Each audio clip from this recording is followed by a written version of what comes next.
साथियों, आज 15 अप्रैल है और आज जबलपुर पुलिस कंट्रोल रूम में बॉलीवुड के दो चर्चित अभिनेता यहां पर हैं। एक का नाम आप अच्छी तरीके से जानते हैं, इसी महाकौशल की धरती से वो आते हैं, और एक हमारे एक ऐसे कलाकार हैं जो रजत पट पर आकर आपको हमेशा गुदगुदाते रहते हैं। मैं नाम नहीं बताऊंगा, आप सीधे उनसे रूबरू होइए। आज जो कोरोना की लड़ाई चल रही है उस संदर्भ में आपको ये संदेश देना चाहते हैं, और मैं ये मानता हूं कि ये जो संदेश देंगे उसको आप फॉलो करेंगे। सबसे पहले तो मैं आशुतोष राणा आप सभी के मंगल, स्वास्थ्य और सुरक्षा की शुभकामनाएं आपको देता हूं। जैसा कि हम सब जानते हैं कि भारतवर्ष बहुत कई मायनों में भारतवर्ष ने स्वस्थ और सुरक्षित जीवन के लिए कई सारी विधियां दी हैं, जैसे यम, नियम और संयम।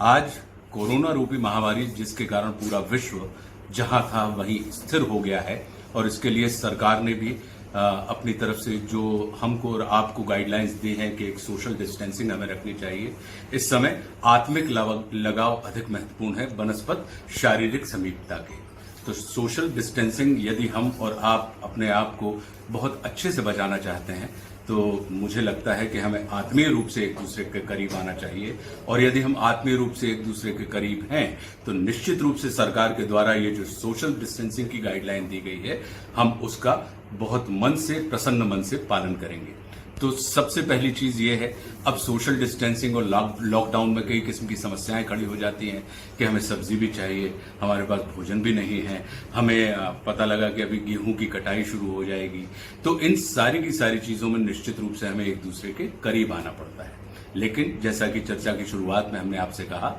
यम, नियम और संयम, जब अगर हम इन चीजों का पालन करते हैं तो निश्चित रूप से हमारा जीवन सुखी भी होता है, सफल भी होता है, हम स्वस्थ भी रहते हैं और सुरक्षित भी रहते हैं। तो मुझे पूरा विश्वास है कि आपके अपने भाई के द्वारा किया गया आपसे ये निवेदन आप प्रसन्न मन से और स्वस्थ मन से स्वीकार करेंगे, क्योंकि आप देखेंगे ये एक इस समय को मैं प्रकृति के द्वारा प्रदत्त वरदान के रूप में ले रहा हूं कि हम संसार से तो जुड़ जाते हैं लेकिन हम स्वयं से कभी नहीं जुड़ पाते हैं। तो इस समय का सदुपयोग हम स्वयं से जुड़ने के लिए करें, क्योंकि जब हम स्वयं से जुड़ जाएंगे तो संसार अपने आप हमसे जुड़ जाएगा। आज सुबह चूंकि मैं गुरुवादी हूं तो मैं अपने परम पूज्य गुरुदेव से इस समस्या के निवारण के लिए कारण पूछ रहा था। तो परम पूज्य दद्दा जी ने आज सुबह सुबह ही मुझसे कहा कि बेटा, परिवार के प्रत्येक सदस्य को प्रातःकाल उठते साथ ही 9 तुलसी दल चबाकर खाने हैं, उसके बाद वो आप पानी पी लीजिए। ऐसा 15 दिन तक करना, क्योंकि वात, पित्त और कफ इन समस्त व्याधियों के निदान के लिए तुलसी दल के अंदर पूरे गुण होते हैं और उसके अंदर पूरी क्षमता होती है। तो यही आग्रह कि जो नियम मैं अपने परिवार के लिए फॉलो करता हूं, तो हम तमाम चीजें कर रहे हैं, लेकिन इस चीज को भी अगर अपने जीवन में अंगीकार कर लेंगे तो मुझे पूरा विश्वास है, क्योंकि गुरुओं के वचन आप्त वचन होते हैं और वे सभी सुख के साथ, सुरक्षा के साथ हमारी सफलता के प्रति आश्वस्ति प्रदान करते हैं। तो मुझे पूरा विश्वास है कि आप सब, और जबलपुर चूंकि मैं इसी महाकौशल क्षेत्र का हूं, नर्मदा मैया की कृपा है, तो जबलपुर में एक अच्छी चीज हुई कि सबसे पहले मध्य प्रदेश में जो 6 केस पकड़े गए वो मध्य प्रदेश में पकड़े गए। आज की तारीख में 11 हैं सर, 12 लोग हैं, 12 में से 6 अपने घर जा चुके हैं स्वस्थ होकर, और बाकी के जो 6 हैं वो सुरक्षित हैं। इसका सिर्फ एक कारण रहा है कि उन्होंने बिना भयभीत हुए अपने ऊपर आए इस रोग की जानकारी प्रशासन के साथ शेयर की, और प्रशासन ने उनको समुचित स्वास्थ्य सेवाएं तत्काल उपलब्ध कराई, जिसका सद परिणाम यह है कि वो इस संक्रामक बीमारी से ग्रसित होने के बाद भी अपने परिवार सहित स्वस्थ हैं, प्रसन्न हैं। तो अगर थोड़ा सा भी कहीं आपको ये लक्षण प्रतीत होता है तो बिना डरे, बेझिझक, क्योंकि इसमें आपकी गलती नहीं है। ये एक ऐसी चीज है कि जो ऑटोमेटिक हमारे और आपके अंदर ट्रांसमिट होती रहती है, एक दूसरे तक पहुंचती रहती है। बिना डरे, बिना किसी संकोच के अपने उस लक्षण की जानकारी स्वास्थ्य विभाग को दें। स्वास्थ्य विभाग परीक्षण करेगा और आपकी समुचित व्यवस्था करेगा, जिससे आप स्वस्थ होकर सपरिवार आनंद पूर्वक रह सकें। मेरे साथ मेरे छोटे भाई गुरु भाई जो दद्दा जी के शिष्य हैं और भारतीय सिनेमा जगत के ही नहीं बल्कि वैश्विक स्तर पर जिनकी पहचान है, राजपाल यादव जी भी यहाँ पे मौजूद हैं। तो मैं राजपाल से निवेदन करूंगा कि मां नर्मदा का ये जो तट है राजपाल, जिसे हम महाकौशल क्षेत्र के नाम से जानते हैं, नर्मदांचल के नाम से जानते हैं, और यहाँ के हर कंकड़ में शंकर विराजमान होते हैं, ऐसी मान्यता है। तो मैं चाहता हूँ कि इस भूमि से संबंधित सभी लोगों को आप अपनी तरफ से उद्बोधन दें। जैसा माननीय बड़े भाई आशुतोष राणा जी ने जिस तरीके से सबसे अपील की है,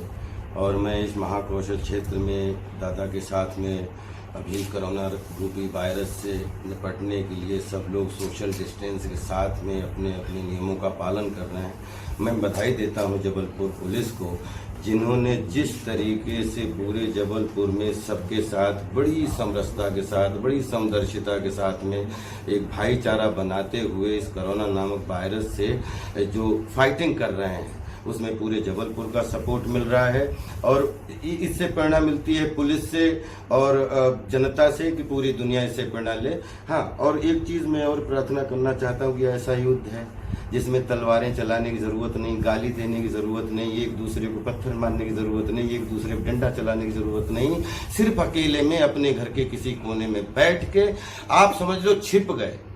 इससे युद्ध जीत जाएगा। आप अपने आप को अगर अपने संयम, जैसा दादा ने बताया कि आप संयम के साथ अपने नियमों में आप अपने आप को चिंतन करते हुए अकेले में अगर जितना भी संयम के साथ आप रह पाएंगे उतना ही कोरोना पे विजय पा जाएंगे। और मैं जबलपुर पुलिस को बहुत बहुत बधाई देता हूं कि एंटी कोरोना टास्क फोर्स के जरिए बहुत सारे अलग अलग विभागों के लोग हैं जो पुलिस की मदद कर रहे हैं। कल हमने कहीं देखा कि ओम के उच्चारण के साथ में एक दूसरे के साथ में सब भाईचारा अपने अपने घर से निभा रहे हैं। आप सबसे भी प्रार्थना है कि छोटी छोटी गलियों में ताश खेलना है या थोड़ा सा कुछ खेलना है, थोड़े दिन के लिए बंद करो ना, सब कुछ बंद कर लोगे तो बहुत जल्दी अपन निकल के अपनी ज़िंदगी पटरी पर लौट आएगी। और मैं अपने विश्व के, देश के सभी धनाढ्यों से कि जितने भी हमारे देश में मजदूर हैं जो आज अपने बच्चों की रोजी के लिए परेशान है, अपनी रोटी के लिए परेशान है, रोजी तो सबकी बंद है, मैं सबसे कहता हूं कि अपना दिल बड़ा करिए और आपकी फैक्ट्री में, आपके उद्योग में, आप जो भी काम करते हैं, अगर आप 10-20 लोगों का चूल्हा जलाते हैं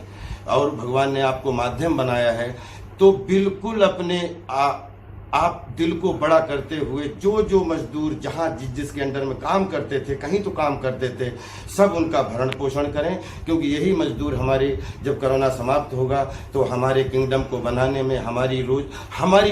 जो है व्यापार को बढ़ाने में ये अपना खून पसीना जलाएंगे। तो सभी लोग मजदूरों का ध्यान रखिए और अपने दिल बड़े करके अपने अपने तरीके से मदद जरूर करिए, क्योंकि राजा भोज ने कहा था